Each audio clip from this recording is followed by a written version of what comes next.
voici les conditions de la semaine. Wouhou! On a une vingtaine de pistes sur la montagne. On continue aussi l'enneigement pour avoir le plus de pistes possible pour le week-end. En plus d'enneiger la base sud pour le 24 heures. On a aussi la remontée Primal et Expo en plus qui seront ouverts. On est maintenant avec Simon Saint-Arnaud du 24 heures qui va nous donner plus de détails sur le week-end. Bien, on a travaillé pas mal fort à la préparation des pistes. La piste officielle du 24 heures ski planche à neige, c'est la Beauvallon. Là, c'est tranquille parce qu'on est en train de finir les préparatifs. On a déjà passé un coup de dameuse. Les conditions sont super belles, là. Les gens sont inquiets parce qu'il y a plu, il a fait chaud toute la semaine.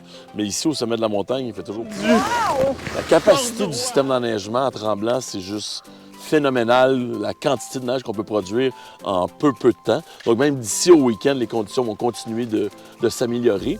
Pour le 24 heures, bien, c'est la première fois qu'on utilise une piste où on peut skier la nuit. À l'année, il n'y a pas de ski de soirée au Mont-Tremblant, donc le 24 heures, c'est l'unique occasion. Donc, Beauvallon pour les skieurs planchistes, un beau parcours de marche et course dans le village piétonnier cette année, qui est une nouveauté. Et la première édition du 24 heures de rando alpine, on a quand même une bonne centaine de participants qui sont inscrits, vont utiliser la Nansen pour l'ascension dans un corridor défini.